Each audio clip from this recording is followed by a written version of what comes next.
সমস্ত গল্প শুনতে সাবস্ক্রাইব করুন আমাদের ইউটিউব চ্যানেলে। শুনতে থাকুন রিয়া ভট্টাচার্যের কাহিনী বৃষ্টি রাতে।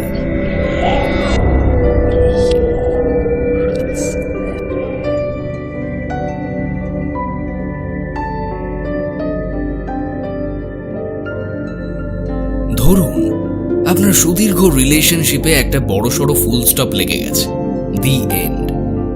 সম্পর্কটা টেকানোর ক্রমাগত চেষ্টায় কাহিল হয়ে শেষটায় একেবারে হার মেনে গেছেন আপনি।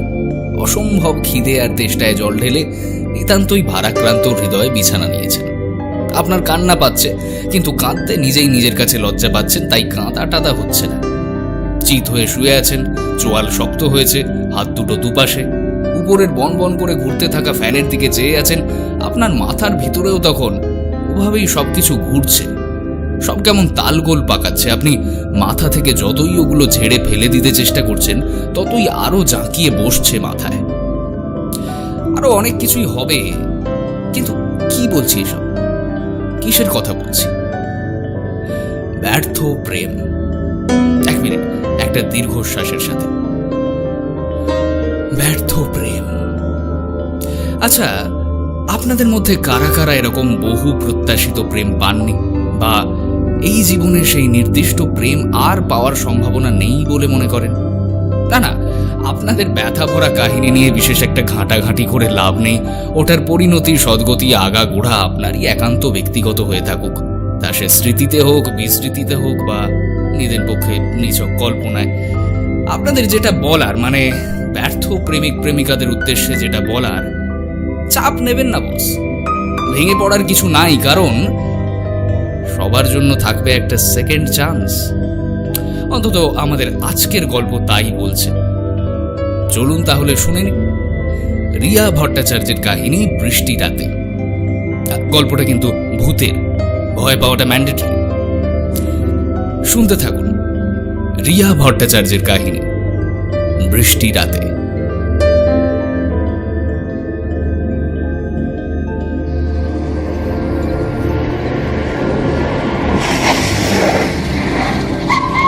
ক্যাচ করে ব্রেক কষে আচমকাই দাঁড়িয়ে পড়ল গাড়িটা।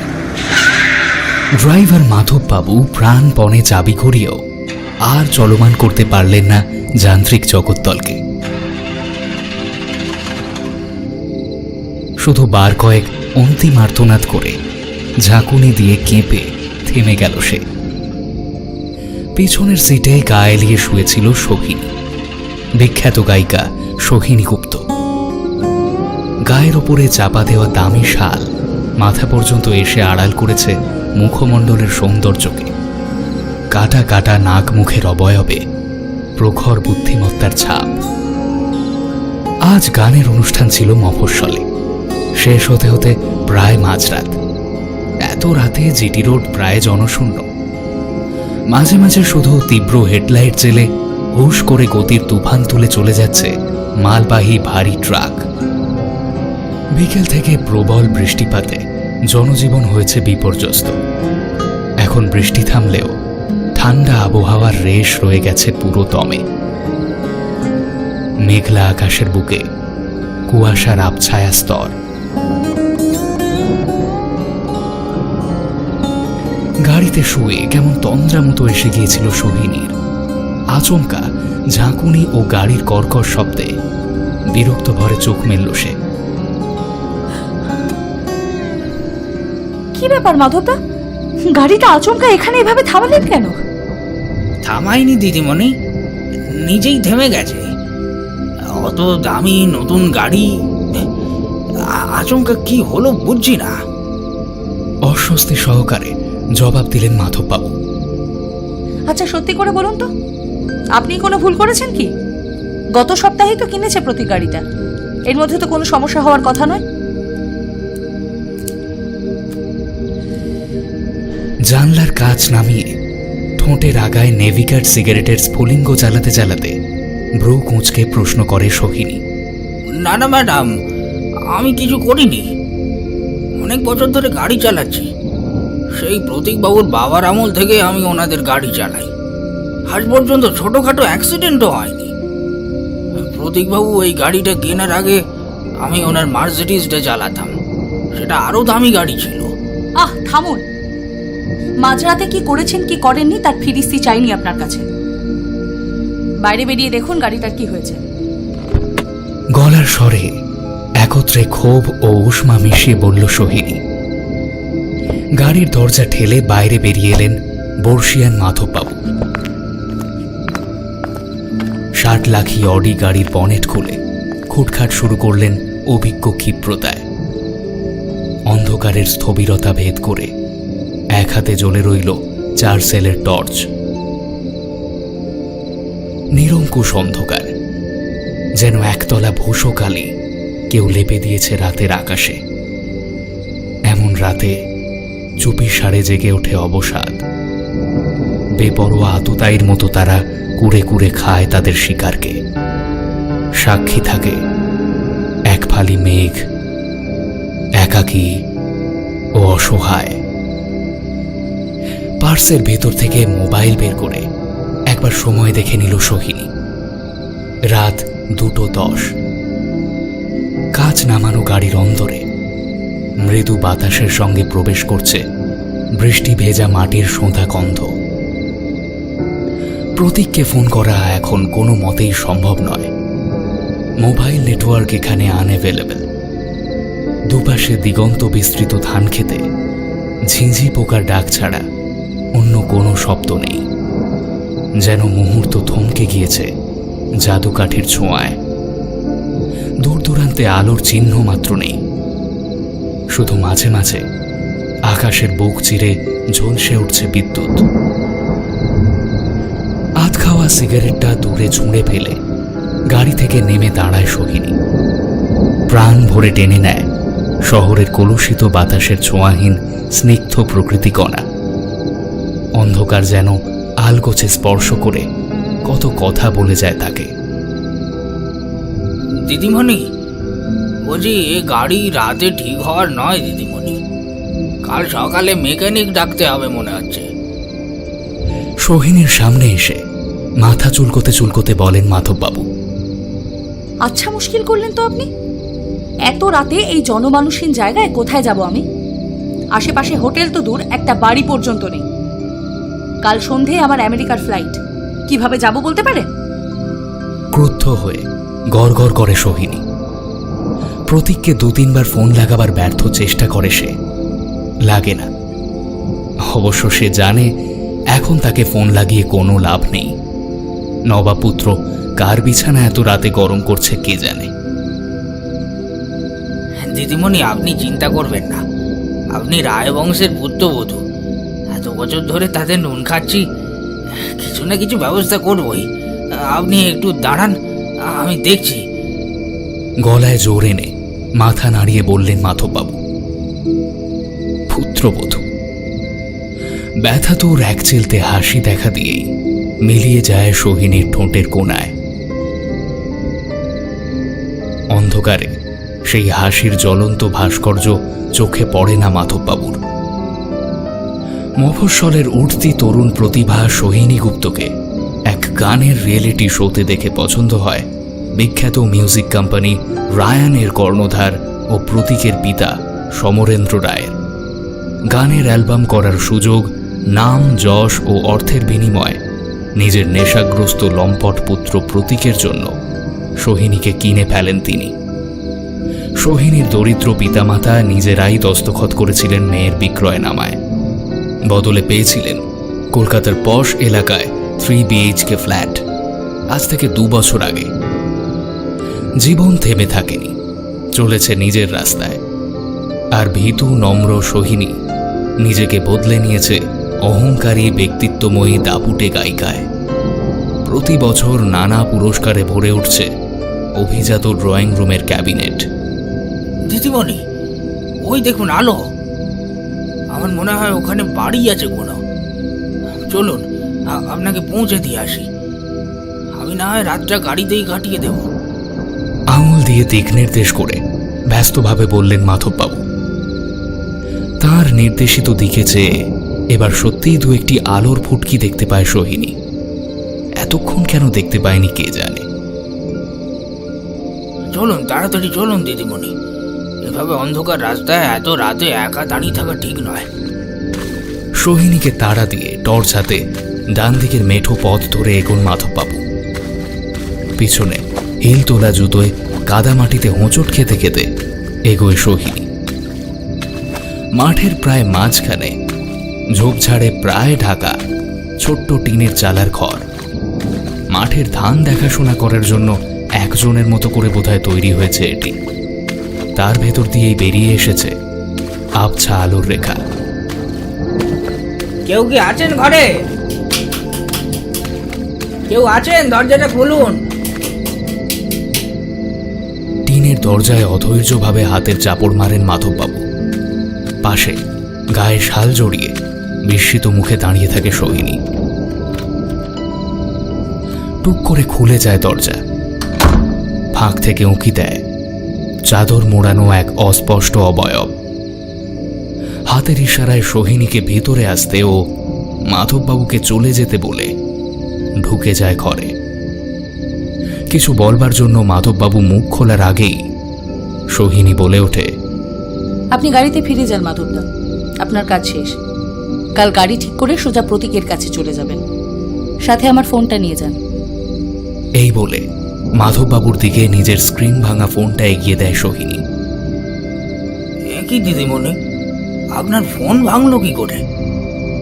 আর আপনি এখানে একা? কথা শেষ হওয়ার আগেই তাকে হাত তুলে থামিয়ে দেয় সোহিনী।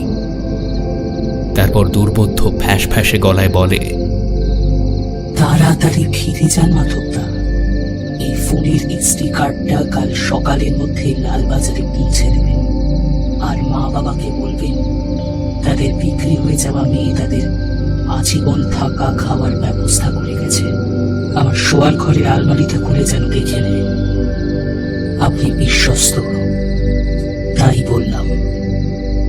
দেখবেন যেন এর অন্যথা না হয়। দুপাশে মাথা নাড়িয়ে পিছু ফিরে গাড়ির দিকে মন্ত্রমুগ্ধের মতো হাঁটা শুরু করেন মাধববাবু। ব্রহ্মাণ্ড কাঁপিয়ে দূরের তাল গাছটায় আছড়ে পড়ে বাজ। এত দেরি হলো আসতে সোহা? কতবার বলেছি তোকে ছাড়া এক মুহূর্ত ভালো লাগে না আমার। মাথা থেকে চাদর খসিয়ে অনুযোগের সুরে বলে ছায়ামূর্তি। ডিম হতে হতে ধীরে ধীরে নিভে যায় ঘরের আলো। তুই তো জানতিস বিয়েটা আমি করতে চাইনি রে। শুধু মা বাবার জেদের কাছে নথি স্বীকার করেছিলাম মাত্র। কিন্তু কিন্তু তুই তুই যে এমনটা করবি আমি ভাবতেও পারিনি রে। আমি ভাবতেও পারিনি। কান্নায় বুঝে আসে সোহিনীর গলা। ছায়ামূর্তি বলে, তুই তো বিয়ে করিসনি, নিজের আত্মসম্মান বিকিয়ে দিয়েছিলি সোহা। কি করে সহ্য করতাম বল? আচ্ছা আচ্ছা, প্রতীক কি তোকে কোনো দিন ভালোবেসেছিল? যদি ভালোবাসতো তাহলে এভাবে। আসলে আসলে ওর বা কি দোষ বল? বিয়ে করেও কোনো দিনও স্বামীর অধিকার পায়নি।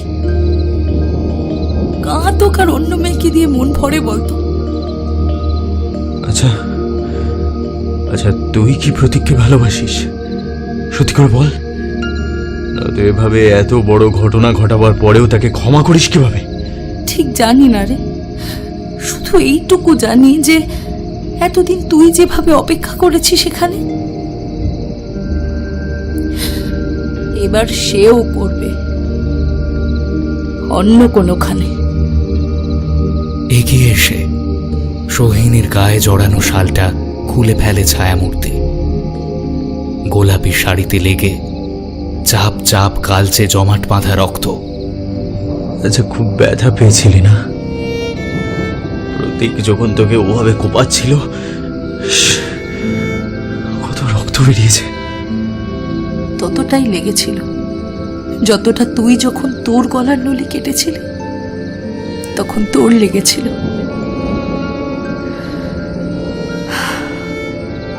প্রতীক হয়তো আর বাঁচবে না রে, ঘুমের ওষুধের ডোজটা বেশি হয়ে গেছে হয়তো।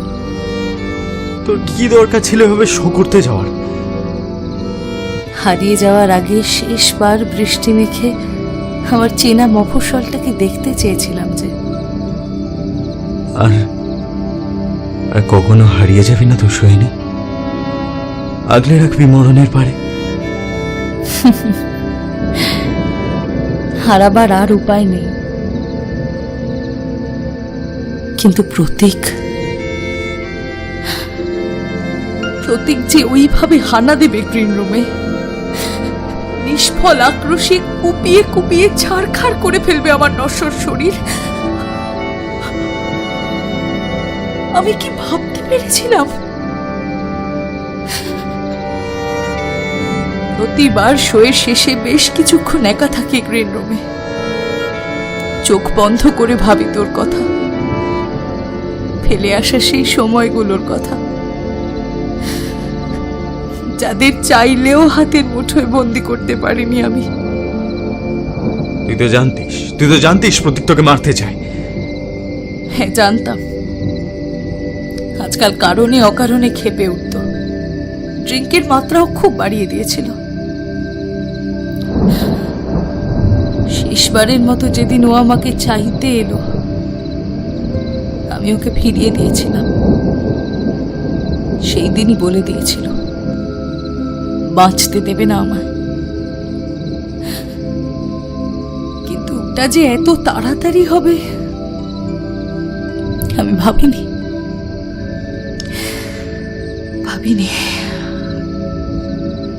সে এখন কোথায়? তুই জানলি কি করে যে সেও? আমার যে আর শরীর নেই রে, এখন অনেক দূর পর্যন্ত দেখতে পাই আমি। প্রতীক এখন একটা গেস্ট হাউসের বিছানায় শুয়ে, কোনো নারীর বদলে তার পাশে এখন ঘুমের ওষুধের খালি পাতা। চোখ দুটো আস্তে আস্তে বুজে আসছে তার। ছেলেটা লম্পট ছিল ঠিকই, কিন্তু আমায় হয়তো ভালোবেসেছিল জানিস। হত্যাকারীর চোখে শেষমেশ অকুণ্ঠ তৃষ্ণা দেখেছিলাম আমি। এটাও কি কম পাওয়া বল? সোহা, তুই কি প্রতীককে ভালোবেসে ফেলেছিস? তোকে ভালোবাসার পর আমার ভেতরে আর এতটুকু ভালোবাসা অবশিষ্ট ছিল না যা দিয়ে অন্যকে তৃপ্ত করা যায়। চিন্তা নেই, আমায় তোর কাছ থেকে আর কেউ কেড়ে নিতে পারবে না, কেউ না। তুই শুধু আমার সোহা, আর কেউ তোকে পাবে না কখনো, কখনো না। প্রতীক তোর জন্য যত অপেক্ষাই করুক, যাবি না তুই, কথা দে।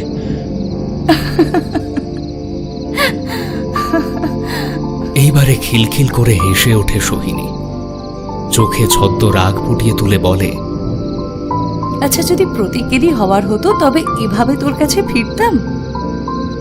বড্ড জেলাস তুই, জানিস না মৃত্যুর পরে সবাই ভালো হয়ে যায়। কিচ্ছু জানি না আমি, কিচ্ছু না।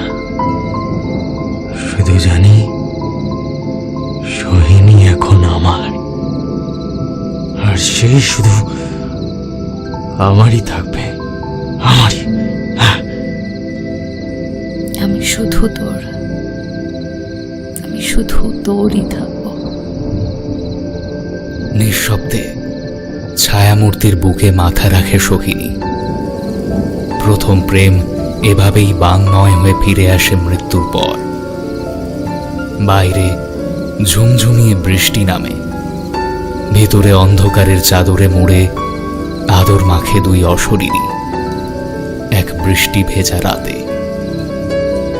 এদিকে ঘুমের ওষুধের ওভারডোজে অচৈতন্য এক যুবকের দেহ গেস্ট হাউস থেকে বের করে হাসপাতালের উদ্দেশ্যে রওনা দেয় কিছু মানুষ। এখনো শ্বাস পড়ছে তার, বেঁচে গেলেও যেতে পারে।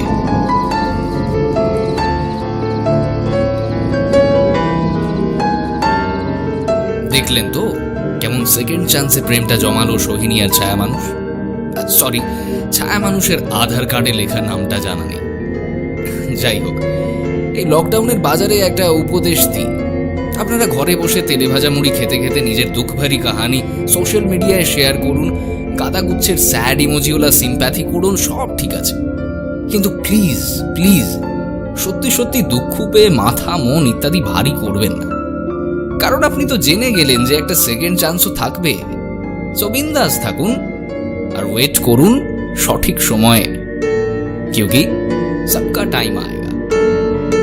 আজকের গল্পে সোহিনীর ভূমিকায় ছিল পূজা রায়, ছায়া মানুষের ভূমিকায় ছিল সায়ক আমান এবং ড্রাইভার মাধব বাবুর ভূমিকায় ও গল্প পাঠিয়েছিলাম আমি তমাল।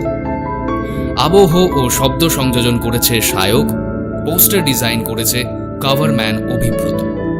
শুনছিলেন রিয়া ভট্টাচার্যের কাহিনী বৃষ্টি রাতে। ভালো থাকবেন, সুস্থ থাকবেন, শুভরাত্রি।